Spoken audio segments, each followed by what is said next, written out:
Sur CAM News 24, l'information en continu, l'information dans toutes ses coutures. Mesdames, Messieurs, bonsoir et bienvenue à cette autre édition d'information. Nous sommes le dimanche 3 novembre 2013. Le sommaire, Ligue Champions League africaine, Coton Sport, champion de la Ligue de la saison 2013. Le club Fagnon de Garoua du Nord a donc arraché le titre de champion cet après-midi au stade Rumdi Yadia de Garoua en prenant le dessus sur une Dialakwan Sport Academy sur le score de 4-2. Et par cette victoire, les cotonniers se qualifient pour la Champions League africaine. L'année prochaine, ce sera en compagnie des Astres de la ville de Douala, deuxième au classement général. Gestion du droit d'auteur, Didier Yango est le nouveau président du conseil d'administration de la Société camerounaise de l'art musical. Le Prince des Montagnes, comme on l'appelle, a été porté à ce poste par ses pairs dans la nuit du 2 au 3 novembre 2013. C'était au palais des congrès de Yaoundé au cours d'une assemblée générale élective. Voilà pour le sommaire. Bienvenue au journal. Bonsoir à tous. Ligue de football professionnel du Cameroun et Coton Sport de Garoua, qui est donc le champion de la saison 2013. Le club Fagnon du Nord a arraché son titre cet après-midi au stade Rumdi Yadia de cette localité en prenant le dessus sur une Dialakwan Sport Academy du Sud-Ouest sur le score de 4-2. Par cette victoire, les cotonniers se qualifient pour la Champions League africaine l'année prochaine. Le club de Garoua sera accompagné des Astres de la ville de Douala, deuxième au classement général. La troisième place est occupée par l'Union sportive de Douala qui va jouer la Coupe de la Confédération africaine. Et en attendant l'homologation de cette 26e et dernière journée de championnat national, Sable de Batier, Panthère sportive d'Undé et TKC de Yaoundé sont relégués en deuxième division nationale. C'est une information sur laquelle nous reviendrons dans nos émissions spécialisées, notamment La Tanière qui passe tous les samedis et tous les mardis, autant pour moi, à partir de 17h. Gestion du droit d'auteur. Didier Yango est le nouveau président du conseil d'administration de la Société camerounaise de l'art musical. Le Prince des Montagnes, comme on l'appelle, a été porté à la tête de cette structure dans la nuit du 2 au 3 novembre 2013 au palais des congrès de Yaoundé au cours de l'Assemblée générale élective. L'auteur, compositeur et producteur de plusieurs tubes à succès, dont le célèbre You Must Calculate, a coiffé ainsi au poteau ses concurrents directs. Ils étaient, il faut le noter, entre autres, Roméo Dika, Moussa Aïssam, Atebazor et Parole Sosten. Cette élection était très courue, a connu la leçon d'éthique donnée par Amatou Toumouna, la ministre des Arts et de la Culture, dans son propos liminaire, a invité les artistes à rester soudés, mais surtout à travailler pour faire évoluer et rayonner l'art au Cameroun. Aussi, ce rendez-vous s'est tenu sous une très haute effort, avec la présence effective des forces de maintien de l'ordre qui avaient été appelées à la rescousse pour dissuader tous les éventuels fauteurs de troubles. Pour Didier Yango, le nouveau président du conseil d'administration de la SOCAM, il dit déjà dans le cadre de sa feuille de route, travailler pour unir les artistes, mais travailler surtout que les artistes vivent de leur art. En fait, il s'engage dès les premiers jours à mettre de la propreté dans la maison SOCAM. Restons dans la culture pour parler de la danse sportive avec la Fédération camerounaise de danse sportive et qui consacre ses couples de danse sportive et assimilés. L'événement, c'était les finales de danse sportive et il s'est tenu ce 2 novembre 2013 au Palais polyvalent des sports de Ouarda à Yaoundé.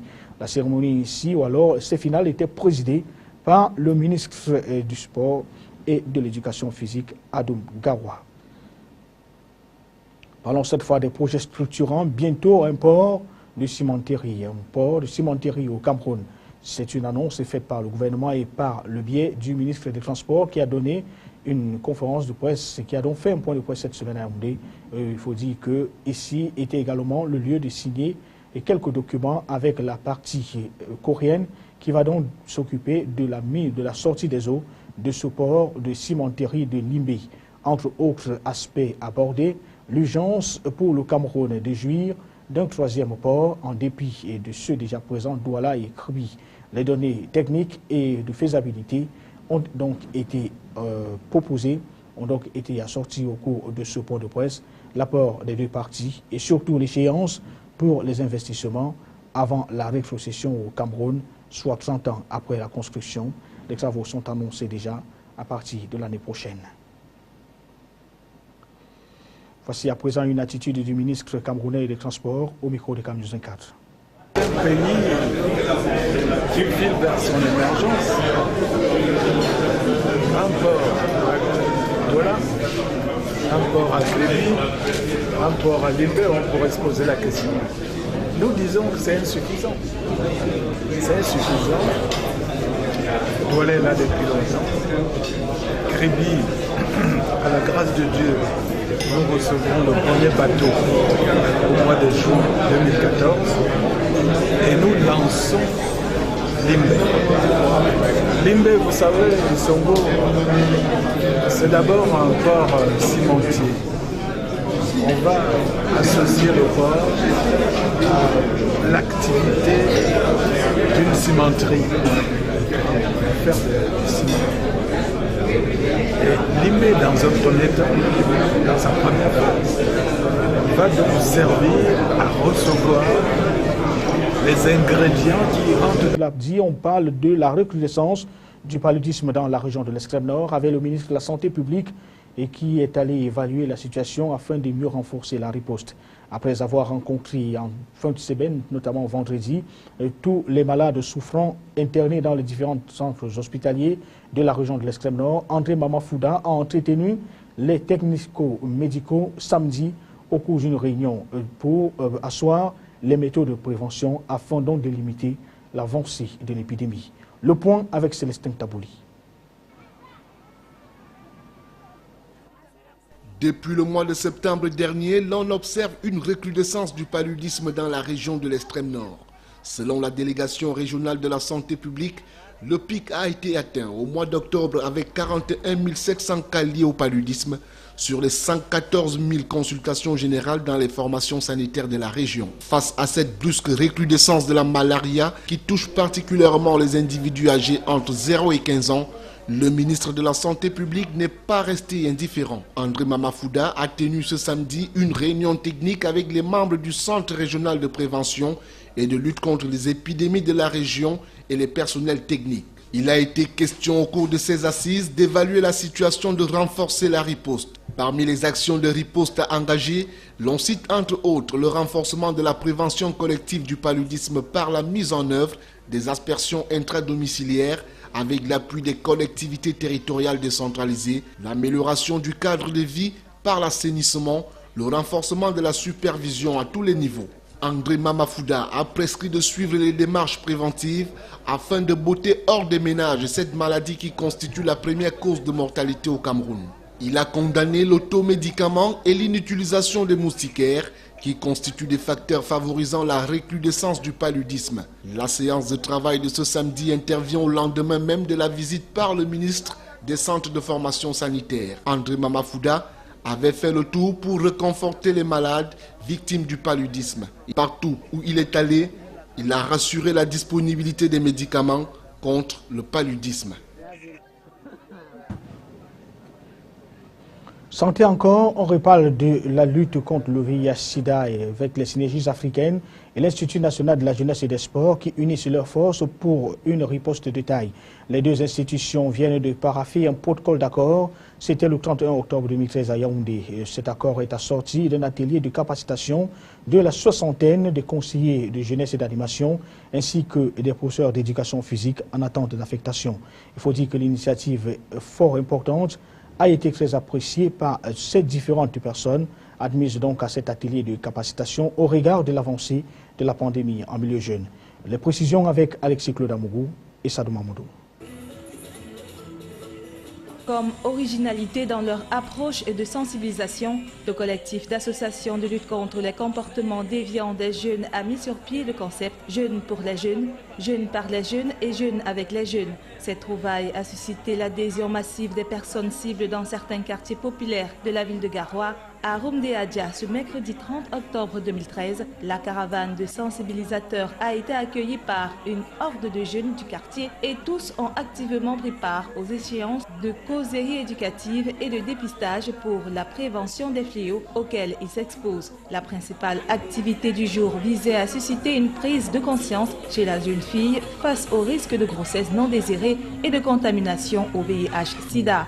Girl Talk était le concept phare ayant sous-tendu des causeries éducatives dont l'objectif est de sortir les jeunes filles de Rumdeadja de l'ignorance en matière de santé de reproduction et les amener à adopter des comportements sexuels responsables en cette période de risque élevé. Joignant l'utile à l'agréable, ces dernières ont été édifiées sur les mécanismes de création des activités génératrices de revenus pouvant les éloigner de l'oisivité et du besoin principal cause de leur. Nous pensons aussi que avoir une jeunesse dans un corps sain, c'est en fait le préalable pour que nous ayons des Camerounais responsables qui pourraient contribuer dans le potentiel national afin que le Cameroun booste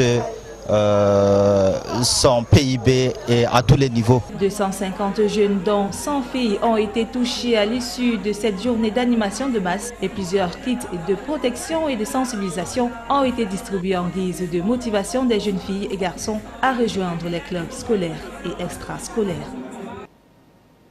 C'était donc un reportage de Sadou Mamadou repris en récit par Divine Api. Nous allons donc rester avec Divine Api cette fois et Josué Nkongan pour parler de l'agriculture avec les seigneurs de la terre qui ont décidé de nourrir la population de la ville portuaire.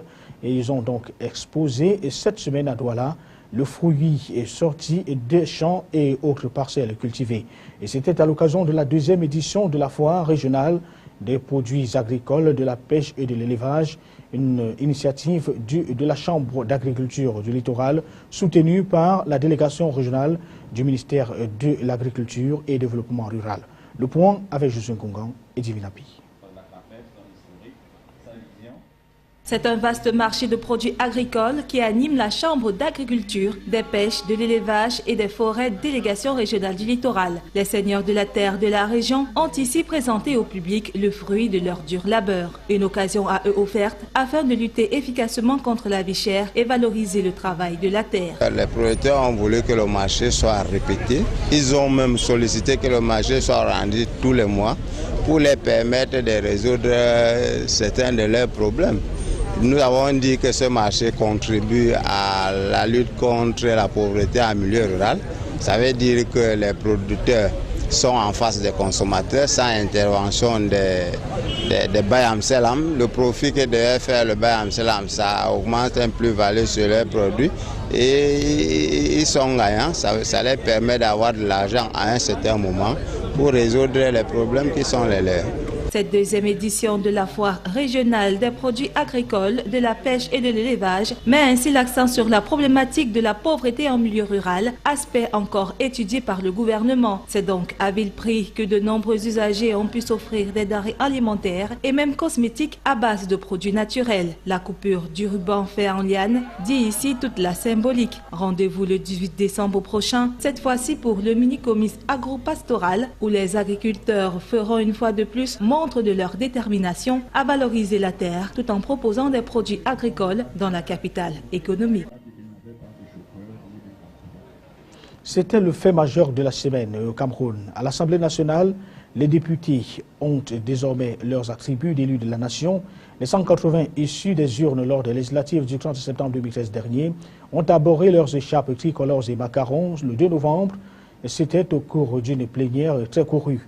Mais avant de porter ces attributs qui leur confèrent au passage l'immunité parlementaire, ces élus du peuple ont dû suivre les rapports des 6 commissions qui avaient été mises sur pied pour la vérification et la validation de leur mandat.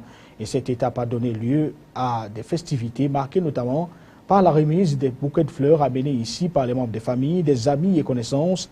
Et cette étape sera suivie dans les prochains jours par l'élection du bureau de l'Assemblée nationale. Il est à noter qu'ici, 23 postes sont à pourvoir. Le poste du président, le poste le premier, c'est celui du président de l'Assemblée nationale. Il y aura également un premier vice-président, 5 vice-présidents par la suite, 4 questeurs et 12 secrétaires. Il est à noter que pour la mandature 2013-2018 qui démarre ainsi, il y aura donc une cohabitation entre 7 partis politiques à l'Assemblée nationale. On parle du Rassemblement démocratique du peuple camerounais, du Social-démocratique Front, de l'Union nationale pour la démocratie et le progrès, l'Union des populations du Cameroun, l'Union démocratique camerounaise et le Mouvement pour la renaissance du Cameroun. Seuls 2 partis politiques pourront cependant constituer des groupes parlementaires, le Rassemblement démocratique du peuple camerounais avec ses 148 sièges et le Social-démocratique Front avec 18 sièges. Restons dans les affaires de la cité pour parler bien entendu de l'aménagement avec les travaux de construction des pénétrantes est et ouest de la ville de Douala qui pourraient commencer dès les premiers jours de l'année 2014. Cette information filtre des assises de la session ordinaire de la communauté urbaine de Douala tenue en fin de semaine. Et ces assises qui se tenaient donc pour le compte du troisième trimestre de l'année finissante étaient consacrées à l'évaluation du niveau d'exécution du budget de la supramunicipalité. Il faut dire que les assises étaient présidées par le docteur Fiston Ntoné, il est le délégué du gouvernement auprès de la communauté urbaine de Douala, en présence des représentants du préfet du département du Vouri et autres autorités administratives de la ville de Douala. Reportage Éric Ticheux, Benoît Dormont. La session tenue au terme d'une série d'activités marquée par l'accueil et l'imprégnation des grands conseillers issus de l'élection municipale du 30 septembre dernier a été le lieu de dire quelques chiffres ayant marqué la vie de la CUD jusqu'à ce 1er novembre. Ainsi, au terme des travaux, il ressort que le budget initial de la communauté est équilibré en recettes et en dépenses à 47 204 403 000 francs CFA pour un taux d'émission des engagements de 56,2%. La situation des réalisations au 30 septembre 2013 est de 30 141 200 848 francs CFA en recettes et 18 milliards en dépenses. Les priorités sont connues. Pour ce qui est de la gouvernance locale, nous allons mettre beaucoup plus d'accent sur la lutte contre le désordre urbain et la protection civile. Cette lutte contre le désordre urbain sera appuyée par des campagnes beaucoup plus intenses de l'hygiène et salubrité. Il faut la propreté pour soutenir les efforts d'embellissement de la ville. Le début des travaux des pénétrantes Est et Ouest est annoncé dès 2014, tandis que les travaux de la voirie urbaine en cours de réalisation à l'intérieur de la ville de Douala sont achevés avec l'aide du génie militaire. Mais surtout en termes de travaux nouveaux qui concernent le budget de la communauté urbaine de Douala, en fin décembre, au trop tard, on aura déjà commencé les travaux du prolongement du boulevard de la République. Comme je l'ai annoncé tout à l'heure, il y a encore certains tronçons très sensibles à travers les arrondissements. À Douala Premier, dans le prolongement du boulevard de la République, mais aussi la route du marché de New Daido. Séance tenante, 6 nouveaux projets ont été votés et adoptés. Les uns autorisent le délégué du gouvernement auprès de la communauté urbaine de dégager des fonds pour certaines contributions et d'autres à accepter un don d'une villa équipée en Banga Japoma. Dans son mot de clôture, le docteur Fiston Ntoné a demandé aux conseillers d'aller expliquer et sensibiliser les populations sur les dispositions à prendre face aux grands chantiers qui induiront des casses pour le bien de tous. Parlons cette fois de l'assistance avec l'administration publique et qui apporte des appuis aux structures déconcentrées du ministère de la Jeunesse et de l'Éducation civique dans la partie du sud de Cameroun. Ces structures ont reçu des appuis financiers et de matériel électoral pour des élections annoncées au sein du Conseil national de la jeunesse du Cameroun dans les tout prochains jours. Aux uns et aux autres, il a été recommandé, notamment de la bouche du gouverneur, qui présidait cette cérémonie, une utilisation efficiente du matériel reçu. Reportage, Louis de Gonzanga à Kanchmanda et Donada Nouzoa pour le récit. Le paquet remis à chacune des 33 unités opérationnelles concernées était constitué d'une somme de 150 000 francs CFA et du matériel électoral. Un matériel électoral qui s'inscrit dans le cadre du renouvellement des organes dirigeants du Conseil national de la jeunesse du Cameroun. Il y a le renouvellement des organes dirigeants du Conseil national de la jeunesse qui est imminent à tous les niveaux. Il était question de remettre des appuis à tous ces différents responsables. Pourquoi? Parce que le budget a été voté l'année dernière avant la signature du décret consacrant l'organigramme de notre département ministériel. Les appuis financiers, quant à eux, aideront à l'encadrement civique de proximité de la jeunesse. Et sur haute instruction du président de la République, le Premier ministre a dû trouver un début de solution à ce problème en accordant le déblocage des petits moyens qui pouvaient permettre de trouver un début de solution aux problèmes auxquels étaient confrontées les unités techniques opérationnelles de notre département ministériel. Bien que peu consistantes, ces enveloppes constituent une bouffée d'oxygène pour ces responsables qui, au cours de l'année budgétaire finissante, ont connu d'énormes difficultés pour gérer leur structure. Occasion pour le gouverneur de la région du Sud, Jules Marcelin Diaga, d'exhorter les uns et les autres à un usage parcimonieux et utile de ces appuis. À l'étranger, dans cette édition d'information, le monde des médias qui pleure, 2 journalistes de Radio France Internationale ont été assassinés par des hommes armés au nord du Mali. Et dans le social, les indignés bretons, prêts au dialogue, Hérold les invite donc au pacte d'avenir pour la Bretagne. Et puis au Pakistan, les talibans nomment un nouveau chef intérimaire après la mort de leur leader, tué par un drone américain. Le résumé de l'actualité internationale, la rédaction de C24. 2 journalistes français retrouvés morts au Mali. Les envoyés spéciaux de RFI, Ghislaine Dupont et Claude Verlin, ont été enlevés samedi à Kidal, dans le nord du pays, par des hommes armés. Ils ont été retrouvés par l'armée française quelques heures plus tard, criblés de balles. François Hollande a tenu une réunion de crise dimanche et a annoncé que la sécurisation autour de la zone de Kidal serait accrue. Les corps des 2 journalistes devraient être rapatriés rapidement en France. Les dirigeants de RFI ont annoncé qu'ils se rendaient sur place. Les indignés bretons prêtent au dialogue mais exigent des mesures immédiates et concrètes. Le Premier ministre Jean-Marc Ayrault les a invités à se retrouver autour du pacte d'avenir pour la Bretagne au cours d'une réunion qui pourrait se tenir dès mercredi. Samedi, entre 15 000 et 30 000 personnes se sont retrouvées à Quimper pour défendre l'emploi et contester les cotaxes. Des échauffourées ont émaillé le rassemblement avec à la clé 5 personnes blessées.